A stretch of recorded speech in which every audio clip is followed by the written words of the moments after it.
السلام علیکم ورحمۃ اللہ وبرکاتہ۔ بسم اللہ الرحمن الرحیم۔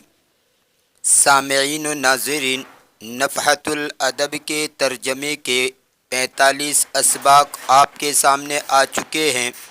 آج کا ہمارا یہ ویڈیو اسی کتاب کے ترجمے کا سبق نمبر 46 ہے۔ تو آئیے ترجمہ شروع کرتے ہیں۔ بسم اللہ الرحمن الرحیم۔ اما السائل فلا تنہر، دیکھو سائل کو نہ جر کو، خبردار سائل کو نہ جر کو۔ سأل یسأل سے سائل، اس کا معنی ہوتا ہے مانگنے والا، اور سال یسیل سائل بھی آتا ہے۔ سال یسیل اگر ہو اور اس سے سائل ہو تو اس کا معنی ہوتا ہے بہنے والا۔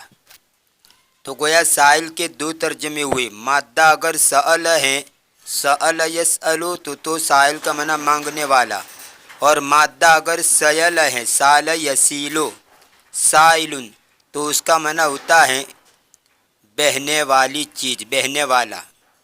یہ بہنے والا ترجمہ کریں گے تو اس صورت کے اندر یہ حمزہ کو یا سے بدلا ہوا سمجھیں گے، کیونکہ سال یسیل سے سائل اس میں فاعل آتا ہے، اور علم صرف کی قاعدے کو سامنے رکھتے ہوئے یا کو حمزہ سے بدل دیا گیا کہ اگر الف کے بعد حمزہ آ جائے تو اس الف کے بعد یا جائے تو پھر اس یا کو حمزہ سے بدل دیا جاتا ہے سائل۔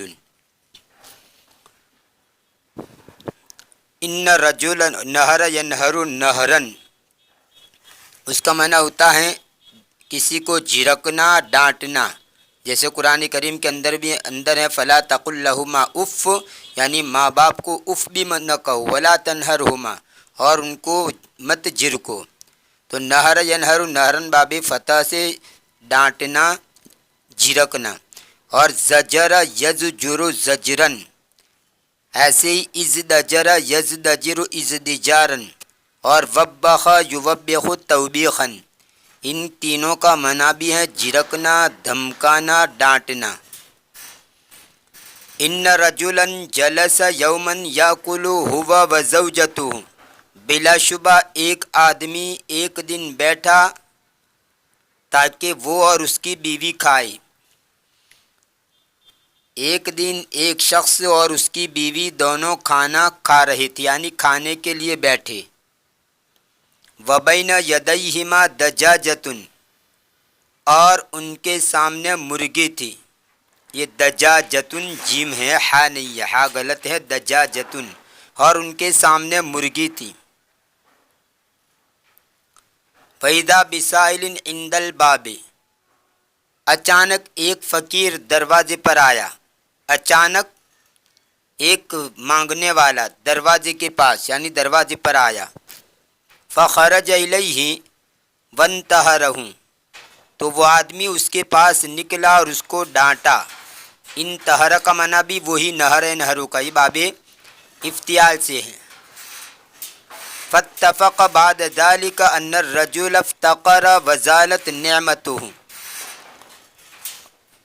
اور اتفاقاً اس کے بعد ایسا پیش آیا کہ وہ آدمی محتاج ہو گیا اور اس کی نعمت زائل ہو گئی۔ اس کے بعد اتفاق ایسا ہوا کہ وہ محتاج ہو گیا اور اس کی نعمت یعنی اس کی خوشحالی چلی گئی۔ وطلق زوجته، اور اس نے اس کی بیوی کو طلاق دے دی۔ وتزوجت برجل آخر، اور اس بیوی نے دوسرے آدمی کے ساتھ نکاح کر لیا۔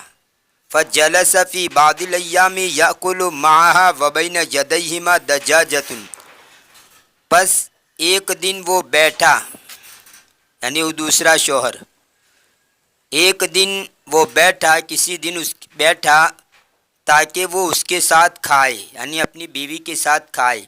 وبین یدیہما دجاجۃ، اور ان کے سامنے مرغی تھی۔ وَإِذَا بِسَائِلٍ يَقْرَعُ الْبَابَ، اچانک سائل دروازے کو کھٹکھٹاتا ہے۔ قرع یقرع، عین کے ساتھ، حمزہ کے ساتھ پڑھیں گے قرع یقرع، باب فتح اس کا معنی تو پڑھنا ہوتا ہے، لیکن یہ عین کے ساتھ قرع یقرع اس کا معنی ہوتا ہے کھٹکھٹانا، ٹھوکنا۔ تو اچانک دروازے کو ایک سائل کھٹکھٹاتا ہے۔ فقال لزوجته ادفعی الیہ ہذہ الدجاجۃ، تو اس دوسرے شوہر نے اس کی بیوی سے کہا تو اس کے پاس یہ مرغی لے جا۔ دفع ادفعو کا معنی دینا، دفع ادفعو کا معنی ہٹانا، دور کرنا، اور یہاں پر ادفعی کا معنی مرغی لے کر اس کے پاس جانا، اور دفع سمنا یعنی سمن ادا کرنا۔ جیسے اگر کہیں سے کوئی چیز آپ خریدے اور یہ پوچھنا ہو کہ کتنا ادا کروں، تو آپ یہ جملہ کہیں گے کم ادفع الیکا، یعنی جو چیز میں نے خریدی اس کے میں کتنا سمن ادا کروں، کم ادفع الیکا، تو ادفعی الیہ ہذہ الدجاجہ، تو اس کو یہ مرغی دے دے۔ تو یہاں پر دفع ادفع کا معنی دے دینا، ایک دفع ادفع کا معنی چکا دینا، تو یہاں پر مطلب یہ مرغی اس کو دے دے۔ فخرجت الیہ، پس وہ اس کے پاس نکلی، یعنی اس کے پاس گئی۔ فاذا هو زوجها الاول، تو کیا دیکھتی ہیں کہ اچانک وہ اس کا پہلا شوہر ہے۔ فدفعت الیہ الدجاجۃ ثم رجعت وہی باقیۃ، پس اس نے اس کو مرغی دے دی، پھر وہ لوٹی اس حال میں کہ وہ رو رہی تھی، یعنی روتی ہوئی لوٹی۔ بقائے بکی سے باقیۃ اس میں فاعل کا صیغہ ہے، اور یہ وہی باقیۃ یہ جملہ حالیہ ہے۔ پھر وہ لوٹی اس حال میں کہ وہ رو رہی تھی۔ فسألها عن سبب بکائها، تو جو دوسرا شوہر تھا اس نے اس سے اس کے رونے کی وجہ پوچھی۔ فاخبرته ان السائل کان زوجها الاول، تو اس بیوی نے اس کو خبر دی کہ مانگنے والا وہ اس کا پہلا شوہر تھا، مانگنے والا اس کا پہلا شوہر تھا۔ واخبرته بقصة ذلك السائل الذي انتهره زوجها الاول، اور اس عورت نے، اس بیوی نے اس کو خبر دی اس سائل کے قصے کی جس کو اس کے پہلے شوہر نے اس کو ڈانٹ دیا تھا، یعنی اس کا جو پہلا شوہر تھا اس نے جس سائل کو ایک مرتبہ جب وہ کھا رہے تھے تو ڈانٹ دیا تھا، وہ بات اس کو بتلائی، یعنی دوسرے شوہر کو۔ فقال لها، تو اس دوسرے شوہر نے اس کو کہا واللہ انا ذلک السائل، اللہ کی قسم وہ سائل میں ہی تھا۔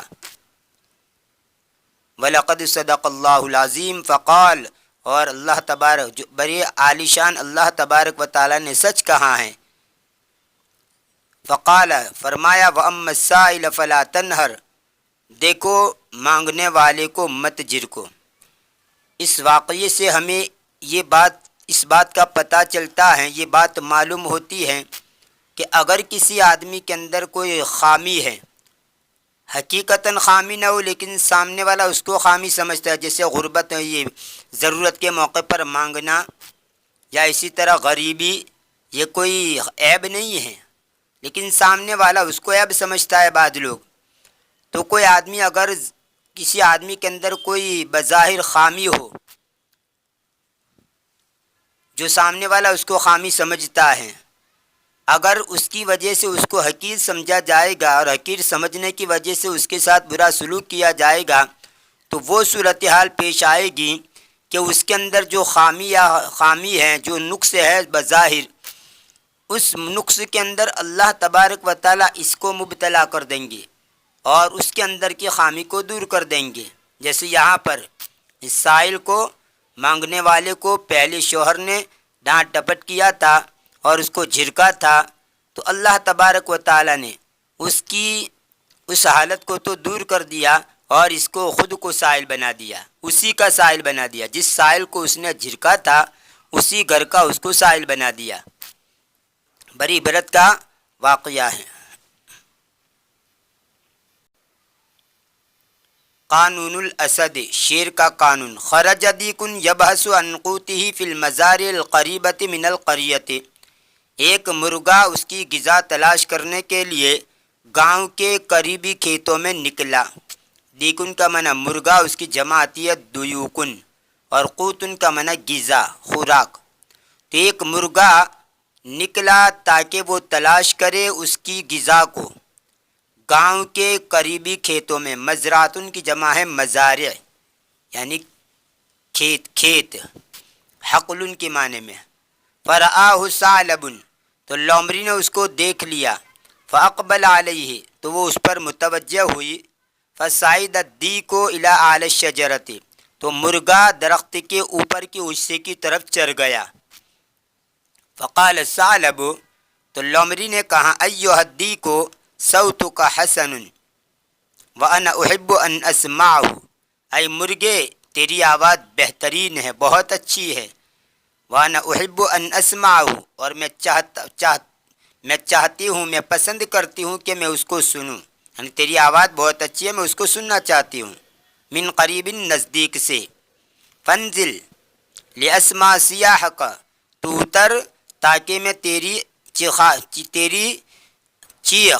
تیری آواز کو سنوں۔ صاح یصیح کا معنی چیخنا، چلانا، آواز لگانا، تاکہ میں تیری آواز کو سنوں۔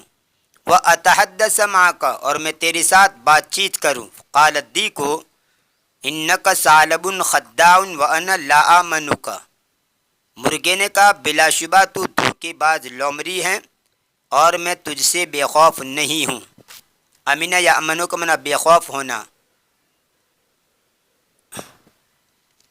اور میں تجھ سے بے خوف نہیں ہوں، تو چال باز، دھوکے باز لومڑی ہے۔ خداع کا معنی چال باز، دھوکے باز، دھوکہ دینے والی، چالاک۔ قال الثعلب الم تسمع القانون الجدید، لومڑی نے کہا کیا تو نے نیا قانون نہیں سنا؟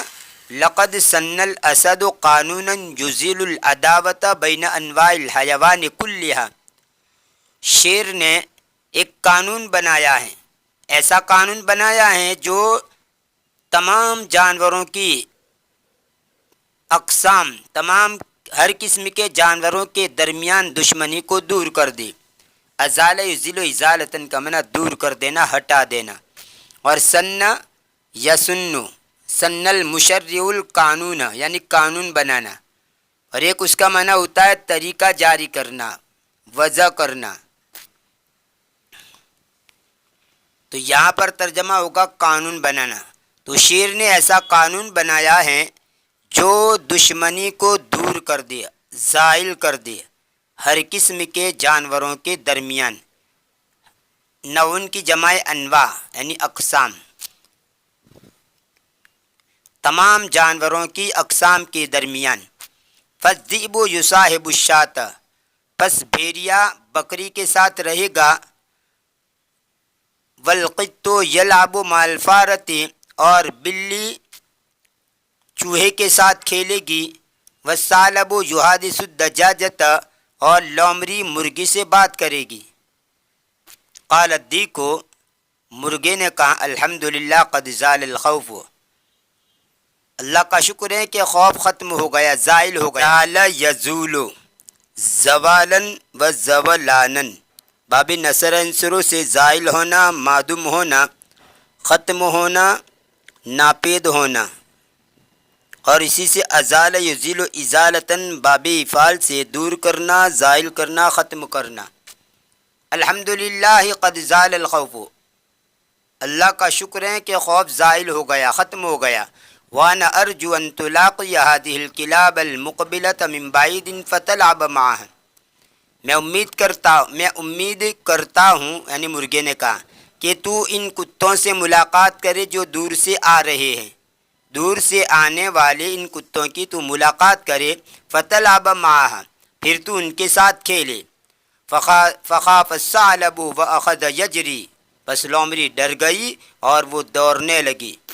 اخذ یاخذ کا معنی لینا پکڑنا بھی آتا ہے، لیکن یہاں پر مضارع کے اوپر جب داخل ہوتا ہے تو اس صورت کے اندر کرنے لگنا کا ترجمہ ہوتا ہے، جس پر بھی لگے وہ ترجمہ کر کے لگنا کا ترجمہ کریں گے۔ جیسے یہاں پر اخذ یجری، دوڑنے لگی، یعنی وہ لومڑی دوڑنے لگی۔ قال الدیک، مرغے نے کہا لماذا تخاف الکلاب، کیوں تو کتوں سے ڈرتی ہے؟ لومڑی سے کہا کیوں کتوں سے تو ڈرتی ہے؟ والقانون یضمن لک السلامت، حالانکہ قانون تیری سلامتی کی ضامن ہے، قانون تیری سلامتی کا ضامن ہے۔ ضمن یضمن ضمانن، ضمانت لینا، ضامن بننا، اس بات کا ذمہ لینا کہ اگر دوسرا شخص کسی ادائیگی میں کوتاہی اور وعدہ خلافی کرے تو وہ اس کی طرف سے ادا کرے گا۔ تو ضمن یضمن کو معنی ضامن بننا، حالانکہ قانون تیرے لیے سلامتی کا ضامن ہے۔ قال الثعلب اخشى ان تكون هذه الكلاب لم تقرأ هذا القانون الجديد، لومڑی نے کہا میں ڈرتی ہوں کہ ان کتوں نے اس نئے قانون کو نہ پڑھا ہو۔ لومڑی نے کہا کہ مجھے اندیشہ ہے کہ یہ کتے انہوں نے اس نئے قانون کو نہ پڑھا ہو، یعنی ہو سکتا ہے کہ نیا قانون ان کو معلوم نہ ہوا ہو، اس لیے میں ڈرتی ہوں۔ یہ تھا نفحۃ الادب کے ترجمے کا سبق نمبر 46۔ انشاءاللہ آنے والے ویڈیو میں اس کتاب کے ترجمے کا سبق نمبر 47 آپ کے سامنے پیش کیا جائے گا۔ تب تک کے لیے انتظار کیجیے، دعا میں یاد رکھیں۔ فی امان اللہ، الی اللقاء۔